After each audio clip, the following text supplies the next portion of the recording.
Fala, minha gente, muito boa noite. Sejam bem-vindos a mais um Projeto EBD, nossa playlist que nós comentamos, né, aqui as lições da revista Betel Dominical, ah, que é apresentado no canal da Igreja, Assembleia de Deus do Estado de Minas Gerais, e também no meu canal pessoal, né? Então, seja onde for que você estiver assistindo, não deixe de se inscrever no canal, de se inscrever no canal da Igreja, tá? Lembrando que quem está assistindo no meu canal pessoal, o link do canal da igreja está na descrição. Vai lá no canal da igreja, tem outros conteúdos lá, né, de outras classes, inclusive. Certamente vai edificar a sua vida, tá?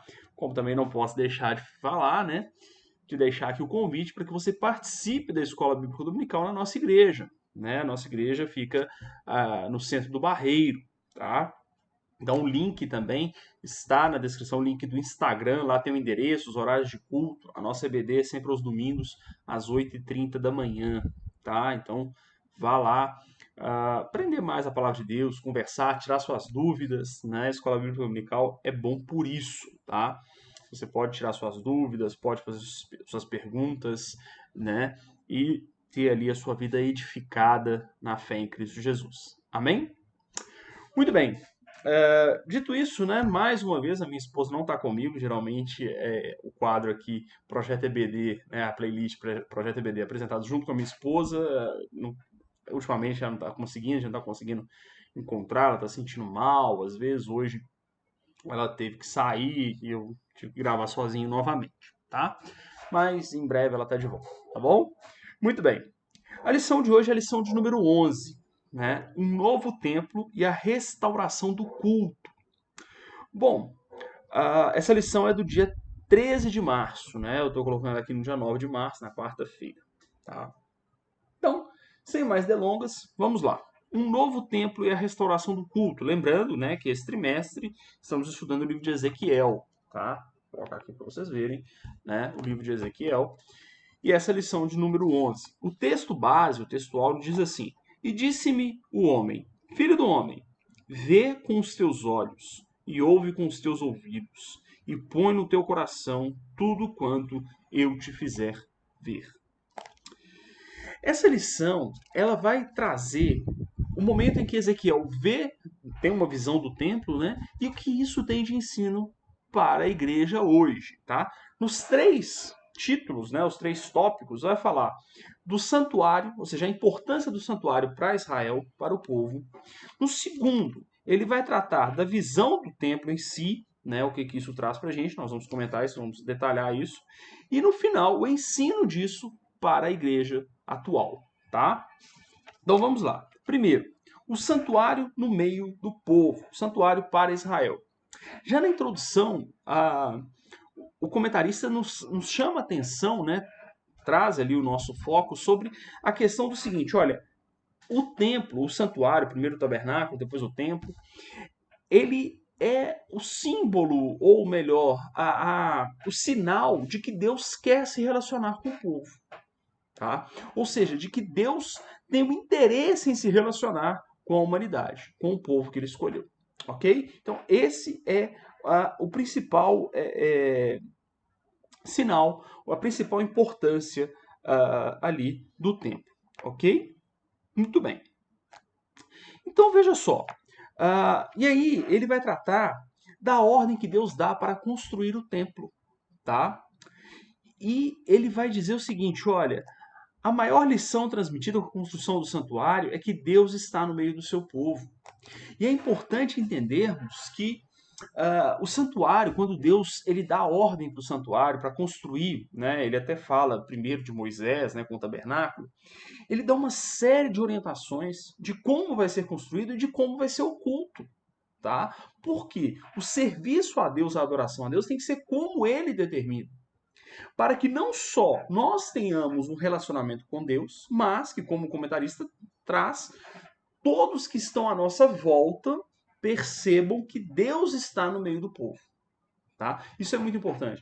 Então, quando nós cultuamos a Deus, não é apenas o nosso relacionamento com Deus, mas é também o nosso testemunho para o mundo, para as pessoas, para os descrentes, para algum desviado e assim por diante. Tá? Então, nós testemunhamos de que nós nos relacionamos com Deus e de que Deus está no nosso meio. Nós testemunhamos da grandeza do Deus a quem servimos, ok? Para isso serve o culto, para isso serve o templo ali em Israel, tá? É importante lembrar também que tem uma questão cultural, né? Os deuses ali na antiguidade, as nações em volta de Israel, tanto na época de Moisés como posterior, né, eram deuses, como é que eu vou dizer, territorialistas. Eu acho que eu já comentei isso aqui em aulas passadas, né? Então tinha uma ideia de território, tá? Então a presença do templo, o santuário, né, o tabernáculo, e principalmente o tabernáculo, ele tinha algo interessantíssimo, né? É a primeira ideia de um povo nômade que tem um Deus que está no meio deles. Não tem um templo físico, né? Um templo físico não, né? Um templo fixo, né? Monta e desmonta, é uma tenda, né? O tabernáculo era uma tenda, né? Que montava e desmontava. Por quê? Porque o tabernáculo ele nos ensina que Deus está no meio do povo, não entre quatro paredes. Né? O culto não se processa por causa do templo, como era a concepção das nações ali daquela época. Né? Não, o culto se processa naquele templo, naquele local, porque o Deus só atua naquele território. Né? O Deus de Israel não, o Deus de Israel já deixa claro, olha, a minha aliança, o meu pacto é com o povo, não tem nada a ver com o território. Né? Interessante. E aí Jesus, né, no Novo Testamento vai dizer, olha, o meu reino não é deste mundo. Né? Nós, homens, somos muito ligados, né, a essa terra, às coisas materiais. Deus não. Deus é espírito, importa que aqueles que o adorem em espírito e em verdade. Amém? Muito bem. Aí o autor vai falar do templo construído por Salomão. E ele vai trazer algo importantíssimo. Né? Ele fala assim: olha, é significativo notarmos que logo após a inauguração do templo, Deus adverte que o povo não poderia se desviar dos estatutos e mandamentos para que não fossem tirados da terra de Canaã e o templo destruído. Olha que interessante, né? O comentarista chama a atenção que assim que o templo foi construído, o templo de Salomão, Deus adverte o povo: olha, obedeçam os meus estatutos. Sabe por quê? O templo era símbolo, mas na verdade a aliança com Deus está na obediência à sua palavra. Ou seja, desde o Antigo Testamento, Deus já deixa claro que a aliança com o povo não era meramente em um ritual, mas era em uma obediência. É claro que a compreensão plena disso vai vir no Novo Testamento, quando Paulo, por exemplo, fala que os mandamentos têm que estar devem estar escritos nas tábuas de carne do coração e não meramente em tábuas de pedra, né? Mostrando que o nosso compromisso pessoal com Deus é importante, né? Ou seja, o que realmente demonstra aliança é a nossa obediência, é a nossa submissão ao ensino de Deus, ok? Não a construção física, não tijolo sobre tijolo, mas a nossa submissão à orientação divina. Amém? Muito bem. E ele vai tratar em seguida da destruição do templo. Né? E ele vai dizer assim: não apenas a Salomão, mas ao longo da monarquia de Judá, Deus alertou por intermédio de seus profetas sobre a necessidade do povo se arrepender e se converter ao Senhor, porém não deram ouvidos. A gente vai tratar melhor sobre isso lá na frente, mas a Bíblia diz no Novo Testamento que nós somos o templo do Espírito, né? E aí, realmente, durante várias vezes e vários reis, os profetas advertem: olha, vocês estão indo pelo mau caminho, vocês estão abandonando o ensino de Deus. E chegou um momento que não deram ouvidos, né, aos alertas, à mensagem de Deus através dos profetas, e o Senhor então permite que eles sejam levados cativos, tá? Entendam, muitas vezes nós não damos ouvidos ao Espírito Santo, nós não nos atentamos à palavra de Deus e acabamos abandonando os preceitos de Deus e perdendo a nossa comunhão com Deus. Isso é muito sério, tá? Isso é muito sério. É claro que assim, a pessoa que abandonou é porque nunca teve uma experiência com Deus. Não cabe a nós julgarmos isso, tá? Teologicamente tem lá as bases, né, para as pessoas que entendem dessa forma, que são calvinistas, né, são nossos irmãos, tá? Nada contra. Mas o que importa dizer é o seguinte: Deus deixou a sua palavra. Deus tem as suas revelações e cabe a nós atentarmos a elas. Ok? Essa relação, se a pessoa teve ou não teve uma experiência com Deus, não cabe a nós julgarmos. Mas cabe a nós entendermos, olha, o templo destruído é resultado de uma não atenção aos mandamentos de Deus. Esse é o ponto. Tá? Então, quando nós não nos atentamos ao que Deus está falando, não atentamos ao que está nas Escrituras, tá? Efetivamente a nossa vida não vai glorificar a Deus. Tá? Entenda que desde já eu quero deixar claro que para nós, para o povo de Israel, o templo físico representava a presença de Deus. Para nós, o templo somos nós mesmos. Nós somos o templo do Espírito Santo. Né? E o templo ser destruído é consequência da nossa não atenção ao que Deus nos ensina. Ok? Quero já deixar claro isso desde aqui do primeiro tópico. Tá bom? Muito bem. Segundo, a visão do templo. Primeira coisa que o comentarista vai trazer para a gente é sobre o vislumbramento de um novo templo.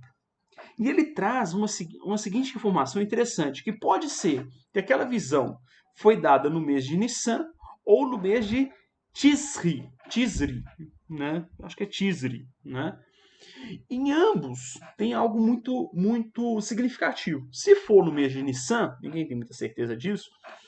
Há quem defenda que foi no mês de Nissan, há quem defenda que foi no mês de Tirsi, né? Acho que é assim que pronuncia. Se for no mês de Nissan, é o mês da Páscoa, é o primeiro mês, tá? Se for no mês de Tirsi, é o mês da expiação lá em Israel, né, para o povo de Israel. Né? Então, seja qual for que esteja correta, né, qual a datação esteja correta, essa visão foi dada num momento muito importante e num momento que está relacionado à esperança, porque a Páscoa é a esperança da redenção, da libertação. Né? E o povo está comemorando isso, a libertação do Egito. Né? Se é no mês da expiação, é no mês em que se celebra a ação de perdão de Deus, a ação expiatória, ou seja, a ação de expiar, de extirpar, de extinguir os nossos pecados, né? O pecado do povo naquela época. Né? Então, seja como for, em ambos há uma esperança de redenção. Portanto, o templo ele representava a redenção em Israel, a presença de Deus para redimir o povo. Afinal de contas, era no templo que se sacrificava o cordeiro, se entregava o sacrifício, que é tipo do sacrifício do Senhor Jesus, que é a nossa redenção. Né? Então, a nossa vida glorificando a Deus é a esperança. É o que está escrito em Colossenses. Cristo em vós, esperança da glória. Então, enquanto nós somos fiéis e nós somos templo do Espírito Santo, nós temos a esperança da redenção em Cristo Jesus. Amém? Segundo, é o 2.2, ele vai tratar da lei do templo. E aqui também tem algumas coisas interessantes, né? Porque no começo da visão já fala, olha, põe no teu coração. Ele já chama a atenção do profeta para que aquilo que vai ser visto deve ser taxativamente pregado. Né? Tem que ser ali firmemente anunciado. Ele chama a atenção para que aquilo seja dado a mais alta importância. Tá? E aí ele vai dizer assim, olha, a lei que governa o templo ideal incluía a providência de sua separação do profano. O templo foi construído para ser um lugar santo e dedicado a Yahweh, né? Aí a pronúncia Yahweh, Yahvé, enfim, a fim de que o povo também pudesse tornar-se santo como o povo de Deus, separado das coisas pagãs, das nações pagãs. Então, quando o Senhor ele lá atrás determina o tabernáculo e depois o templo, aqueles que oficiam no templo também tinham que se santificar. Existia toda uma lei de santificação para o templo. Né? De modo que, se você é templo de Deus, você tem que ter santidade, tem que ser separado. Né? É claro, você vai tropeçar uma vez ou outra, mas o seu objetivo tem que ser obedecer às Escrituras, obedecer o mandamento de Deus. Ok? Para que esteja separado das nações pagãs. Tá? Então não adianta um cristão se dizer cristão e ter a mesma atitude de quem não é cristão. Beleza? Revelações sobre o exercício sacerdotal no templo. Isso aqui é importantíssimo, tá, gente? Ele vai dizer o seguinte, olha, é importante lembrar que muitos já tinham se corrompido. muitos sacerdotes, muitos ali antes mesmo da destruição do templo, né? E nós precisamos entender que assim como o templo tem que ser santo, aquele que oficiava no templo tem que ser santo. Ou seja, não se exerce culto a Deus sem santidade.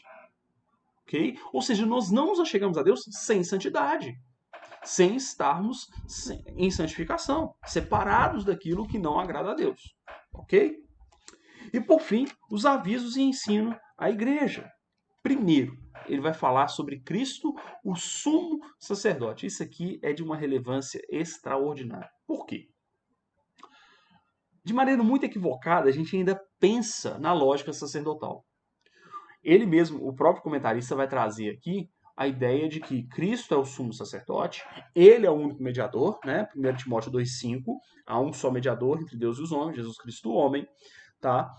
E isso faz com que nós tenhamos acesso a Deus, de modo que não há relação sacerdotal sem ser em Cristo. Não há relação sacerdotal de homens.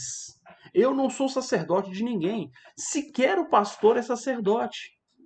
Eu me lembro de ouvir um comentário de um pastor, não é do nosso ministério, né? Então os irmãos que assistem aqui não é pastor do nosso meio, que ele fala assim, eu gostaria que a minha filha, ele tem uma filha, casasse com alguém de família sacerdotal. Ou seja, a mente dele ainda está lá no Antigo Testamento, porque não existe isso. Todos somos sacerdotes, é o sacerdócio universal do crente. Tá? O pastor não é sacerdote. A função do pastor, do presbítero, do ancião no Novo Testamento é ensinar a palavra. Pedro deixa isso muito claro. No ministério da palavra. Né? Essa expressão aparece no Novo Testamento várias vezes. Nós perseveraremos, está lá em Atos, né? Perseveraremos na oração e no ministério da palavra. Tá? Não existe relação sacerdotal entre homens. Eu não sou sacerdote do meu lar, outra expressão equivocada. Por quê? Porque eu não sou mediador da minha esposa com Deus ou dos meus filhos. Eu sou cabeça. A minha função dada pela Bíblia é de cabeça, é de governo. Ou seja, cabe a mim zelar pelo ensino da palavra dentro da minha casa, pela obediência à palavra dentro da minha casa, mas isso não me faz sacerdote. Porque lembre, sacerdote é aquele que media. Portanto, o único sacerdote entre Deus e os homens é Jesus Cristo, que entrou, lá em Hebreus, que entrou com o próprio sangue no tabernáculo eterno. Tá? Então são visões equivocadas.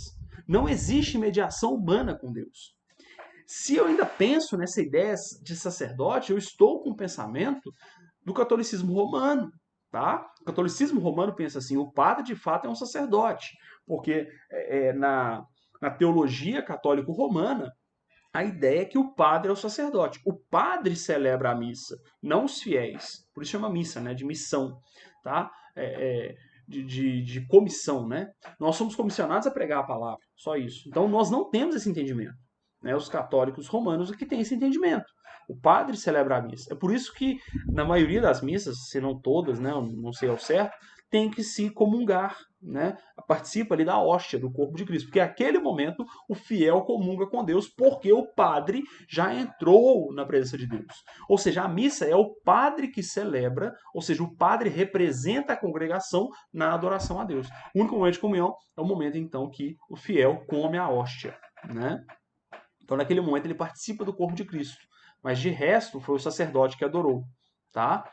Então, essa é a concepção romana. Se nós ainda entendemos assim, nossa concepção está muito mais ligada ao catolicismo romano do que ao ensino protestante, ao ensino efetivamente do evangelicalismo. Tá? Ok? Então, Cristo é sacerdote, não nós. Tá bom? E nós somos o templo do Senhor. Né? Segundo, ele fala, aí no segundo ele vai falar servir com reverência e piedade. E ele chama a atenção para o seguinte, parece que hoje não há restrições no relacionamento com Deus. Contudo, é preciso cuidado, atenção, respeito e temor da parte dos discípulos de Cristo, como nos orienta Hebreus 12, 28. Por quê? Às vezes, por causa da ideia de que Cristo rasgou o véu, nós temos livre acesso ao Pai, as pessoas parece que têm a impressão que pode chegar a Deus de qualquer maneira. E não é assim. Não existe celebração do culto. Nós não somos templo do Senhor. Nós não nos achegamos a Deus sem santificação. Sem santificação, ninguém verá a Deus. Tá? Então, não existe esse negócio de hipergraça. Tá? Nós não nos achegamos a Deus em pecado. ok? Marcelo, mas se eu pequei tal, você vai pedir perdão, você vai suplicar a Deus que o sangue de Cristo lave o seu pecado, lave a sua culpa, e aí sim você vai ter acesso a Deus através de Cristo, porque o sangue de Cristo te lavou do pecado, ok? Então nós somos templo do Espírito, nós somos sacerdotes se estivermos em santidade, ok? Por último, ele vai falar de cumprir o ministério, procurar cumprir bem o ministério. Aqui, ele diz assim, em um templo restaurado, os serviços ali executados deveriam ser com cuidado, atenção e observando as diretrizes divinas, ou seja, os mandamentos divinos.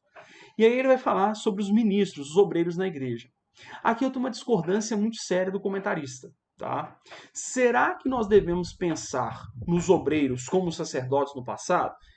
Eu já deixei claro que não. Né? Não existe relação sacerdotal entre homens no período agora da graça. Tá? Então o que existe é um serviço à igreja do ensino, do anúncio da palavra, do ensino ali de limpar a igreja, do serviço, né, de limpar a igreja, do serviço da escola bíblica, com o ensino e tudo mais. Então existe um serviço à igreja, não uma relação sacerdotal. Tá? Agora, esse serviço tem que ser feito em santidade. Ok? Mas não é uma. Eu não acho que o exemplo ali do templo é o melhor exemplo para tratarmos da santidade no serviço à igreja. Tá? Porque a função sacerdotal está ligada à nossa relação com Deus, uma vez que nós somos sacerdotes. Portanto, a minha santidade, a santidade exigida dos sacerdotes está ligada à minha relação com Deus. Eu só me achego a Deus se eu estiver realmente limpo de coração, lavado e remido no sangue do Cordeiro. Amém? Então fica aí essa minha pequena divergência com o comentarista. Tá? O serviço na casa do Senhor, você vai tratar com os ensinos de Paulo, né, quando ele fala da vida do obreiro e tudo mais, mas não em relação ao sacerdote. Né? A figura do sacerdote deve ser o exemplo para a nossa vida espiritual, para a nossa condução, para a condução do nosso relacionamento com Deus, uma vez que não existe mais relação sacerdotal entre seres humanos. O sacerdote é Cristo, tá? Não mais seres humanos. Amém? Muito bem. Então é isso, né? Esse é o comentário da semana. Espero que tenha contribuído aí com vocês. Fica aqui o meu muito obrigado aos nossos pastores, pastor Clóvis Júnior, pastora Jaqueline, missionária Carla, que é a superintendente da escola bíblica, e o meu muito obrigado a vocês que assistiram aqui esse comentário. Tá? Lembrando, deixa seu like, seu comentário, compartilhe o vídeo e se inscreva no canal, tanto no canal da igreja quanto no meu canal pessoal. Amém? É isso aí, grande abraço, que Deus o abençoe, até o próximo vídeo.